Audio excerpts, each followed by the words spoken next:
this heritage isn't owned only by the people of Azerbaijan. This is heritage owned by the all people.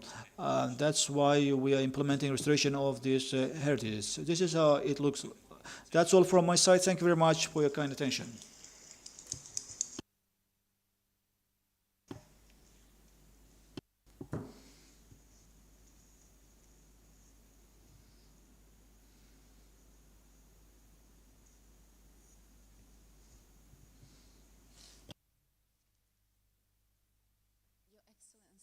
Minister, thank you very much for this comprehensive presentation of your activities. If something can be concluded and summarized from your speech, is that there is a clear strategy and vision of integrated conservation of cultural heritage or heritage places as this evolved perception of heritage come to new term in post-conflict recovery in Azerbaijan and in Azerbaijan development, sustainable development, comprehensive sustainable development. It is done through thorough documentation of the state of condition of cultural heritage, raising awareness, capacity building, and providing plans that are adaptable to challenges. What is important to state is that Azerbaijan is in fact has accessed a lot of conventions that are dealing with heritage issues. One of them is a framework convention concerning its Council of Europe framework convention on significance of cultural heritage for society. Azerbaijan was one of the first countries assessing this. Azerbaijan is also one of the states that among the first inscribed its cultural heritage sites under the special protection concerning Hague Convention, what is pretty demanding process. And a lot of so-called developed countries with a lot of World Heritage sites have not inscribed their World Heritage sites to this list of specially protected sites in the event of conflict, armed conflict, and war. This favorable condition nowadays is in fact reflected in awareness of the both experts and international organizations of the necessity for post-conflict reconstruction and recovery of heritage and its integration into comprehensive processes of recovery. Although reconstruction existed from the time immemorial and people needed it after the conflicts, it was somehow neglected and pushed under the stage through the history of this authorized heritage discourse. Today, specifically in 2018, two documents have been adopted. One, which is a reflection of the Trustbee's theory of heritage as a capital. So since 2012, we in fact consider heritage as a resource, a capital whose value is multiplied and increased, both cultural and economic value. And World Bank in fact calls a cultural heritage cultural resource development.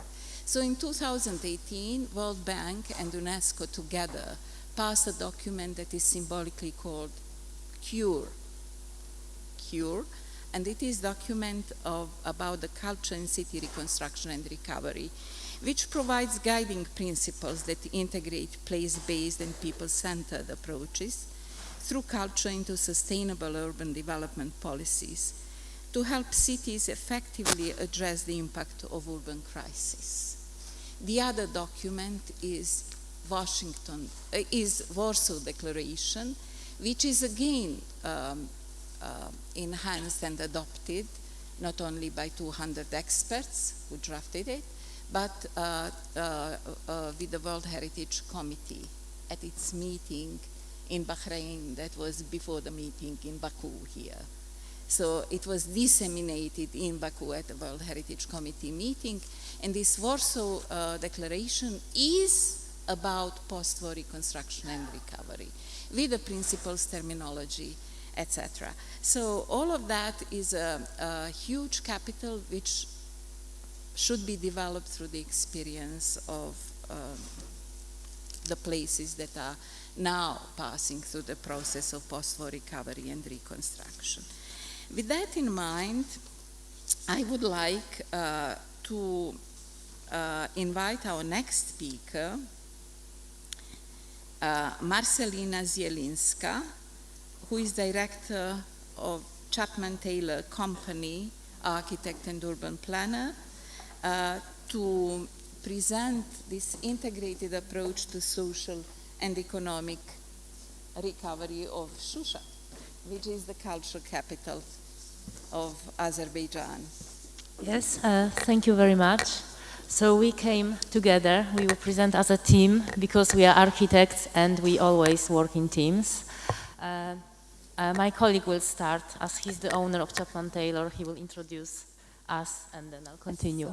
Sorry, I have a note because Mr. Adrian Griffith, who is the member of the board of directors of Chapman Taylor, is with us.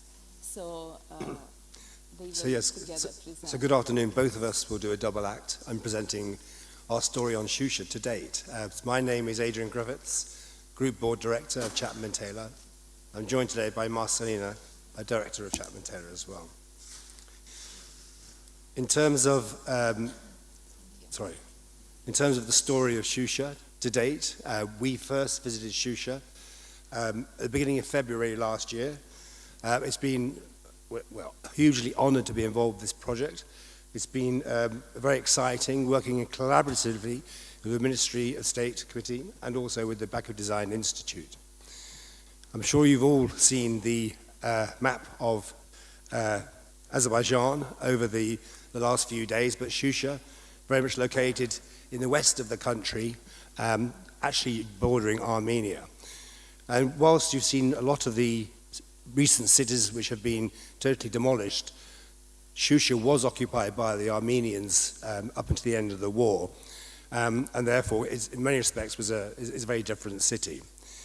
Here you can see on the top image Shusha, which is in the mountain regions. It sits on top of this plateau, and as soon as we entered the city, you could clearly see that a lot of the historic buildings during the period of occupation had been left to go into disrepair. In addition to those buildings, there are others that have been suffered bomb damage. You've already seen from the previous speaker the efforts that have been put in place to start to bring those back to life.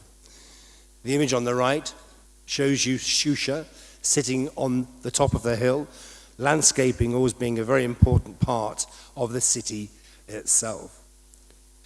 So our first task is to actually evaluate the quality of the existing buildings, working with the Ministry of Heritage and Culture, and identifying those buildings that must be protected, and also then ranging all the other buildings from those that are in good condition, ideally we should retain them if we can, through to poor condition, and ideally we would remove them. The images on the left-hand side are just some further examples of some of the building work that has been going on. Having done that, we then had to understand the urban grain of the city. We wanted to respect as much of the existing road network that we could, because we want the city to be authentic. We want Shusha to have the appropriate sense of place that it's already had. In addition to that, so the white lines, the white roads there, you can see as being the existing highway infrastructure, and then the blue roads is the additions that we're adding to that to make it a more cohesive network. As part of this, of course, we're working with the utilities to ensure the appropriate gas, electricity, etc., and water is planned into the overall master plan. If we then just look at Apologies. If we look at the next stage, it's about understanding the districts, how the city is going to operate.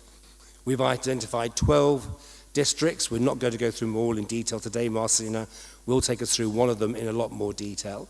But it ranges from the city core through to mixed-use districts, business districts, the residential areas, and also where the resorts are. So very much mixing the districts to ensure that they all work together and locating the key buildings, the hospitals, the police stations, the schools, within the master plan to ensure that they serve all the districts as appropriate.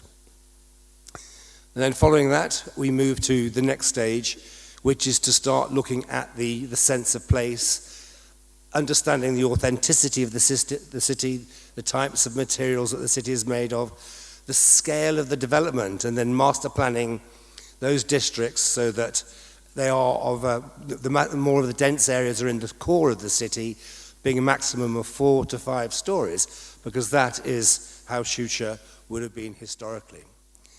In addition to that, it's looking at the landscape. We've got the green reserves that go around the edge of the city, around the hilltop, but then taking those green corridors through the master plan to ensure that we have this biodiversity being embedded in the heart of the city. So on that note, I'm going to hand over to Marcelina, who can take us through the master plan in a bit more detail.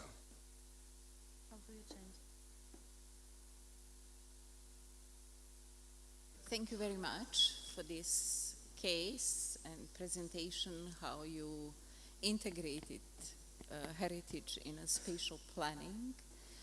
What is important to state is that heritage is not about the past.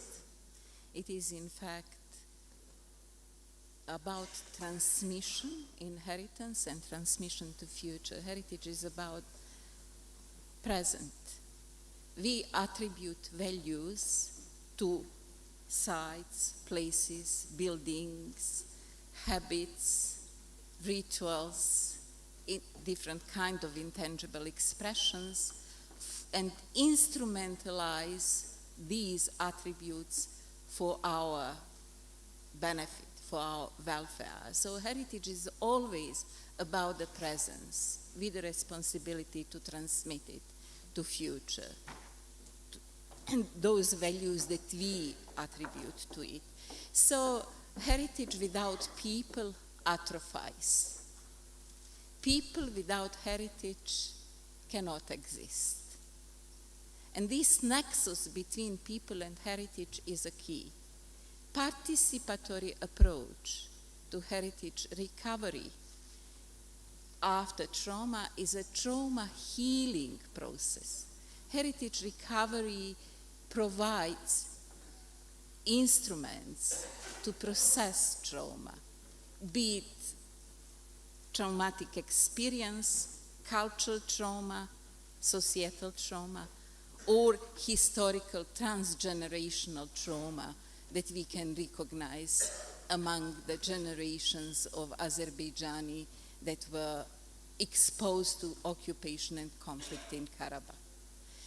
That's why people and communities are the key here.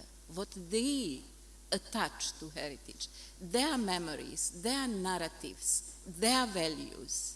It's not about the experts who dictate aesthetic value, historic value, educational value. It's about the people, what they need to recognize Shusha and the other places as their home, as their homeland that they have been longing for such a period. So that's, I think, one of the key directions in any kind of post-war recovery, because stone and mortar does not have any meaning if it is without people who attach the value to it. And our next speaker is Shamil Azizov, Assistant to Director of Haidar Aliyev Center in Azerbaijan, expert in economy. who will talk about restoration projects implemented in the liberated areas. This heritage economics that has become recently, during last 10 years, a special branch of economics, is now in fact developing sub-branch, heritage reconstruction economics. Christian Ost has just finished his study about the economics of cultural heritage reconstruction after the trauma. So the floor is yours. Thank you very much. Dear ladies and gentlemen, first of all, I would like to welcome you on Azerbaijan Urban Forum, which is held today in the beautiful capital of Azerbaijan, Baku. I know that we have a limited time, and I'm sure most of you are hungry and hurrying to have a lunch break. So I will try to make the presentation as short as possible, but at the same time to address the main issues.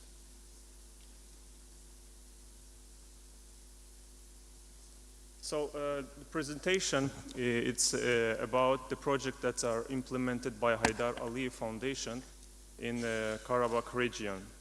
So here is a list of the projects that are implemented by Haydar Aliyev Foundation, and most of them are started in the second half of 2021. As you can see from the list, there is a mosque, a state complex, museum, mausoleum, buste of Molla Panahva Gives, and some other projects. So today we will try to go through all of them.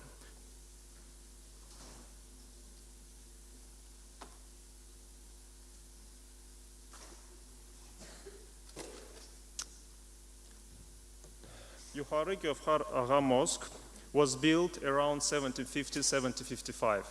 The historical mosque that is present today with the two minarets is the one built in 1865 by the Gövhar Agha, who is the daughter of the last ruler of the Karabakh Khanate, Ibrahim Khalil Khan.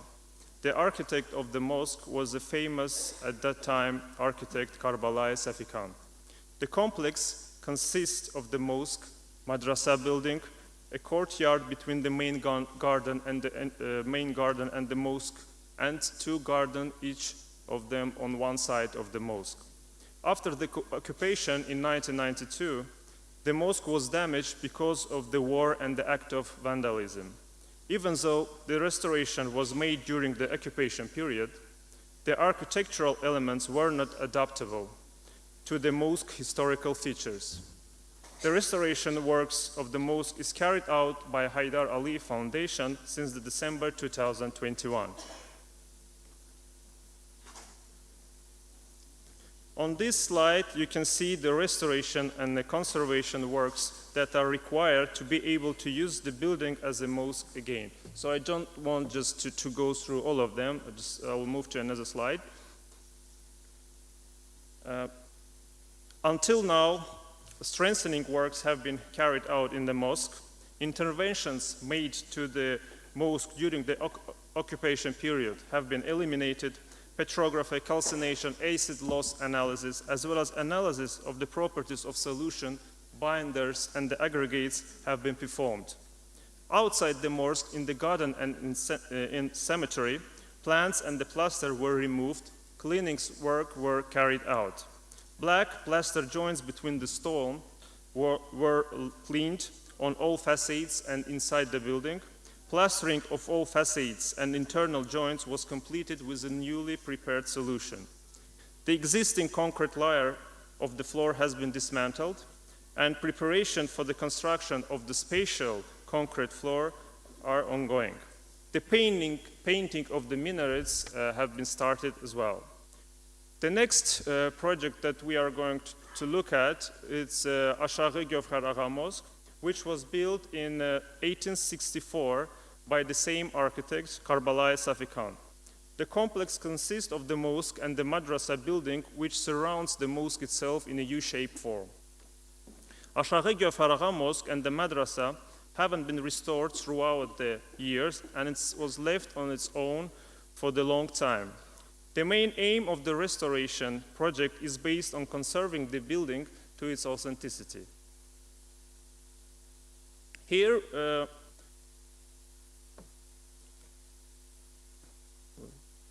Well, here we can see the process that was made during the restoration process, during the restoration works, and more or less it's almost the same as with the previous slide, which was related to Aşağı Gövharağa Mosque. That's why I will switch to the next one. Well, here you can see a list of the different demolished structural elements survey which was found during the restoration process. The next project that we are going to look at is Kiosli Mosque. Kiosli Mosque was built in 1883 by architect Karbala Safikan. The mosque is based in the middle of the load, dividing the area into 3 parts with a 2 gardens. Kiosli Mosque has been restored after the occupation of the Shusha with the aim of the commercial use. The main aim of the restoration project carried out by Haydar Aliyev Foundation is based on converting the building again to its authenticity. And here again we can see the works that have been performed during the restoration process. I will just move to another slide. And just before we move to Kiosli Mosque, I would like to note that all materials made restoration and the materials were sent to the laboratory, which is located in Turkey, and it's called Kuram. Basically, it means a research center for conservation of the cultural property. All 3 mosques that we looked at now are restored under the supervision of the private expert from Italy and from Turkey. The Friday Mosque in Ağdam was built in 1868 and 1870 by the architects Karbala Safikan. The mosque is the only building in the city that was spared from the complete destruction after the war in the early 1990s. The aim of the restoration campaign carried out by Haydar Aliyev Foundation is to return to a functional mosque building that meets the requirements of the daily religious practices. Until now, all cleaning and design works of the mosque have been completed. In order to make the restoration process flawless, the material used in the construction during the initial construction and additional samples were analyzed by the expert in Austria. In addition, research, measurement work, structural analysis were carried out. Deformed natural stone window frames have been redone. Restoration of the historical form of 3 sides of the facade has already been completed, and the works are still ongoing on the entrance part. Restoration works are carried out, as I've said before, by the Austrian company Partner Consulting and the projects. Well, on this slide, basically you can see the restoration works that have been made. And let us just move to another project implemented by Haydar Aliyev Foundation, which is the Mehmandarov Estate Complex. The mansion complex of Mehmandarovs was built by the representative of the Mehmandarov family in the 18th century.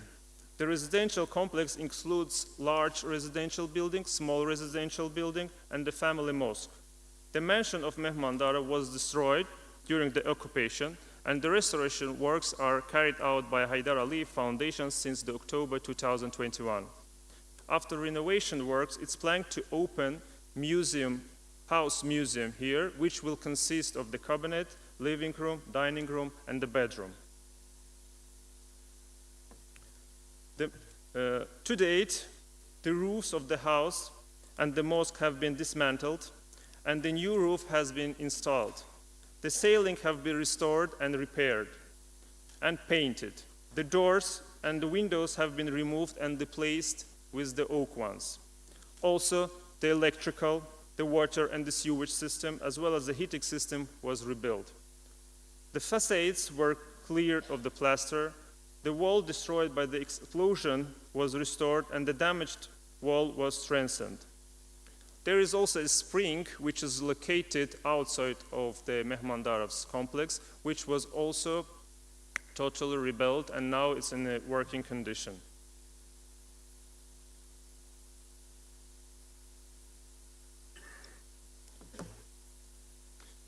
Museum Mausoleum complex of Molla Panah Vagif was inaugurated in January 1982. The complex was built on the tomb of the great poet located in the area close to the famous Cıdır Düzü. As a result of the occupation of the Armenians in May 1992, the complex was destroyed. Restoration works are started in the early 2021, and they were completed in July 2021. The bust of Molla Panah Vagif was raised in Shusha, near Cıdır Düzü in 1958. Later, in 1976, the bust was moved to the closer to the Vagif's house in Shusha. Before the Vagif mausoleum opening in 1982, the bust and the area around it was repaired. But during the occupation of the Shusha by Armenian forces, the bust was vandalized and destroyed. The monument has been restored by Haydar Aliyev Foundation in 2021 based on the original draft design of its author, Hayat Abdullayeva. The statue of Üzeyir Hacıbeyli, who was the world-renowned composer, and he was born in September 18, 1865 in Ağdam.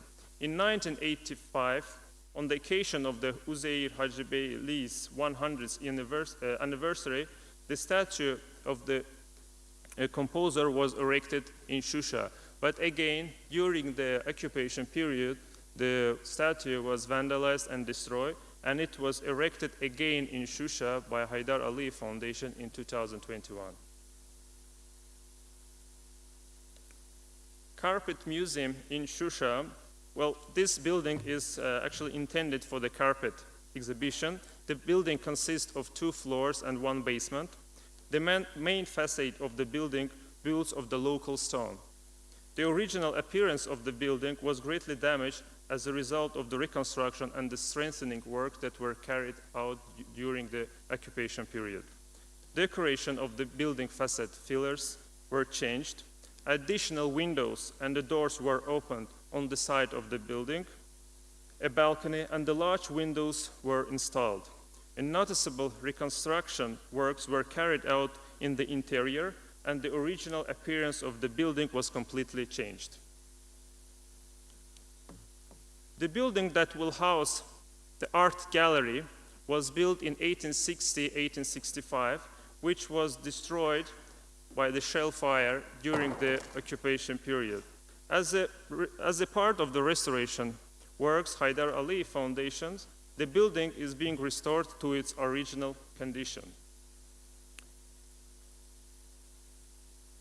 Another project implemented by Haydar Aliyev Foundation in Ağdam, it's a Kiosli Mosque, which was built in 18th century in the Kiosli village of Ağdam.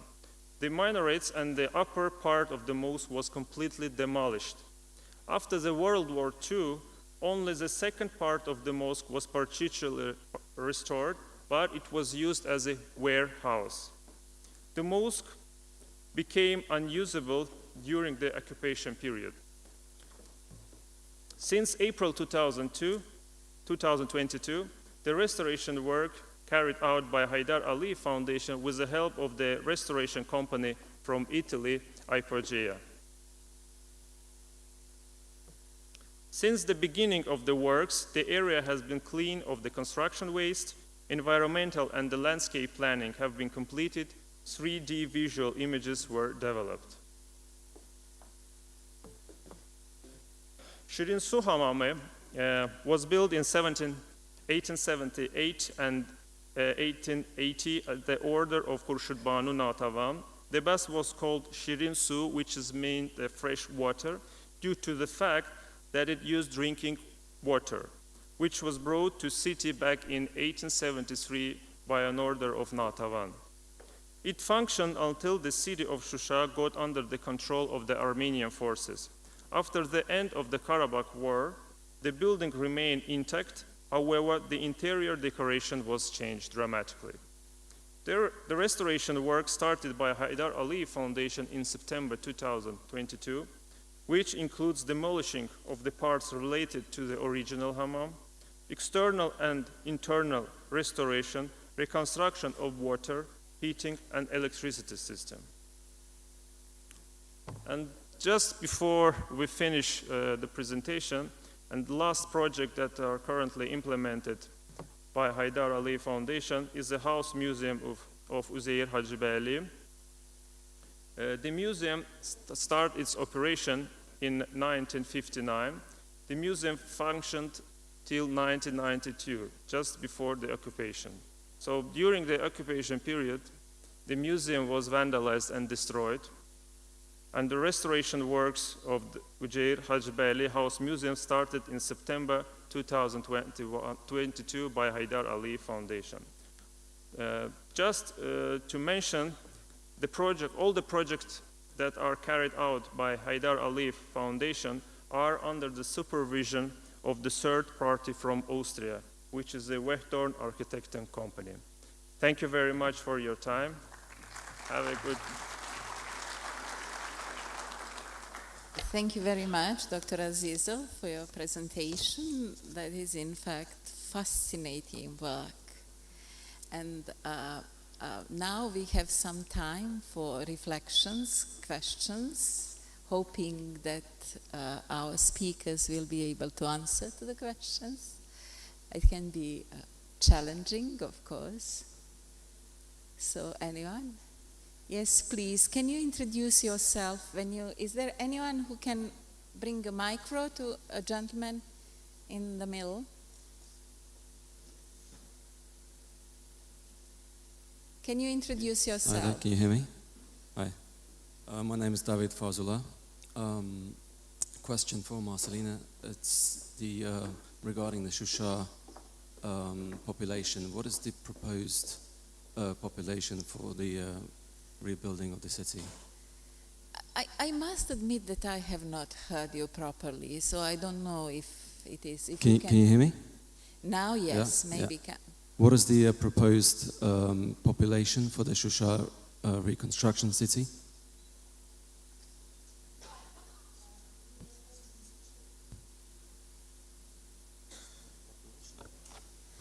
Hi. We were aiming to provide 25,000 dwellings, apartments or villas. I mean, for 25,000 people, apologies. But at the moment, we have a bit less. So we are trying to reach the 25,000, but it will probably be about 23. Okay. Is there a phasing system to completing? So will the relocation of the people be, say, in 10,000 first and then build up to 20,000 in the years to come, or is it just one big redevelopment? It will be gradual, yes, because we will not build everything all together. But the government is looking after the process. It's all very fair, and everyone will be relocated in due course. Okay, great. Thank you.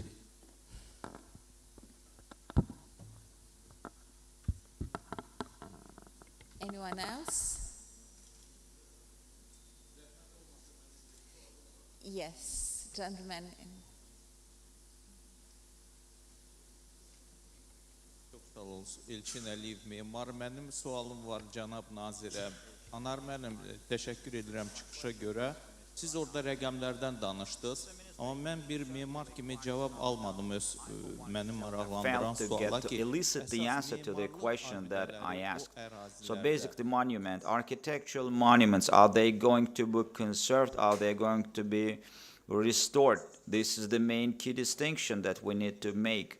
So how do we think we should go about doing because globally historical monuments have been annihilated. There's a conservation up to 5 to 10%. They are not restored. But are we going to restore or conserve? of those annihilated, destroyed facilities, historical buildings, cultural buildings. Thank you very much for your question. Here, just like I highlighted in the beginning of my discourse, when certainly pursuing the monitoring, we begin with the classification of the annihilation or destruction with a percentile stratification as pursued from the very beginning. Then, subsequent to that, given their prominence must be factored into the development of the state importance of local prominence, this kind of classification is to be incorporated into either conservation or restoration.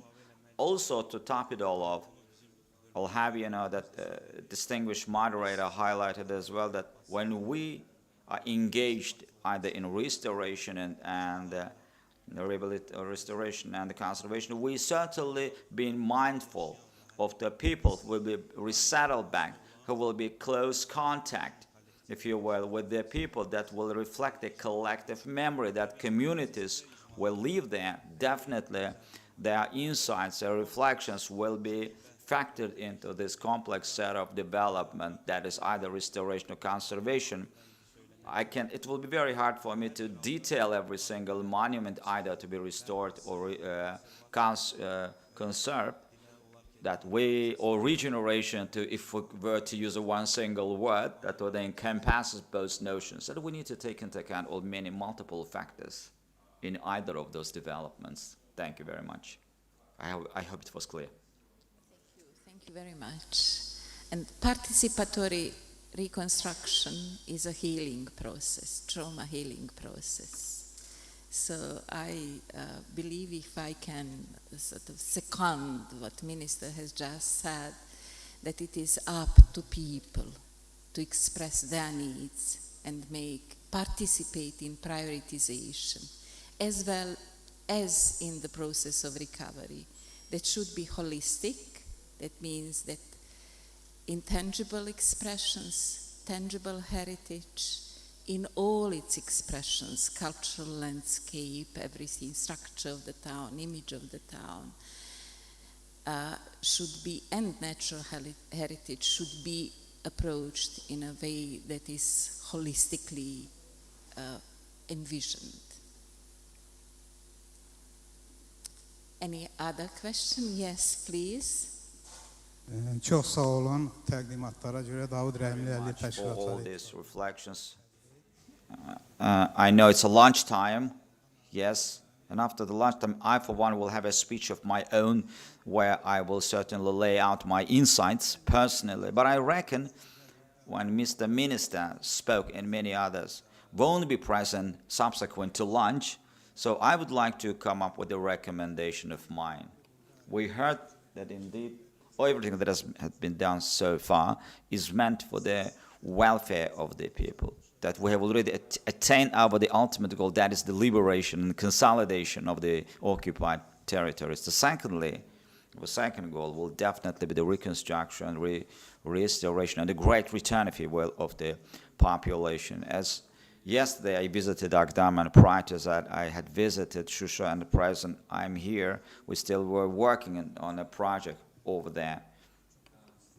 I apologize, but I was really surprised with a couple of facts that took me aback that I have to consent with. Mr. Minister, you said that certain monuments, historical monuments, have been restored, say Vagif, monument, or the poets, or Bülbül's, the composer Bülbül's house, these two for sure. I would kindly ask you that, Mr. Minister, going forward, please do take into account accessibility of persons with disabled persons without further incurring expenses. Look, we're rebuilding, restoring, please. Accessibility must be factored into those buildings so that people with disabilities would have an easy access to those buildings, so that we shouldn't be seeing any discrimination whatsoever. And as Ms. Adriana presented projects, I, for one, would like to talk about, maybe there are details of inclusion, but inclusiveness or inclusion. I didn't, unfortunately, this is those elements that would make it accessible for persons with disability. And we as experts, we could collaborate. That would be the way forward. I apologize. Maybe I took a lot of your time. Thank you very much. I hope my comments were clear. Thank you. Appreciate. You did touch upon quite important, critical issue, that accessibility, making those facilities as accessible as possible to persons with disability. Of course, if we are really bragging about, talking about smart villages or cities, for that matter, if we're talking about renewable energies, and if we're going to certainly build our cities under the modern, state-of-the-art standards, by all means, inclusiveness or inclusion must be one of the most critical postulates, important factors. I share definitely. I subscribe to your views outright. I do believe that during those restoration of the historical monuments, definitely, without certainly taking any toll on the certain authenticity of those buildings while restoration, we can definitely still maintain the factor of the inclusion and making it as accessible as possible to persons with disabilities. Thank you very much. Questions. I am afraid that we do not have more time for that, but we have another slot in the afternoon, so we can continue with the discussion. I would like to thank to all the speakers for their presentations and the time, and if I can just briefly conclude that from today's presentation we have come to stress importance of integrating cultural heritage by policymakers and practitioners in all phases of recovery through planning, financing, and implementation process that should be place-based and people-centered. Policies should always be aware of the community needs, the needs for the thread of continuity after the trauma, after the conflict, and a sense of belonging to a collective.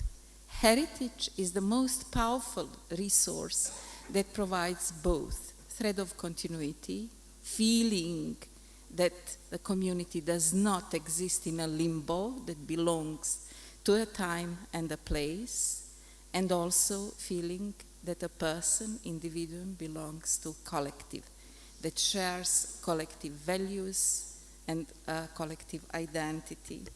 So heritage and SDG are in relation. The document that ICOMOS International published in 2021 through the policy statement showed that each one of 17 Sustainable Development Goals is in fact impregnated with heritage. Each of them is in fact such that heritage reinforces it and contributes to its approaching. So with that in mind, I would like to invite you to applaud to our speakers. Thank you. And to come back in the afternoon after the lunch.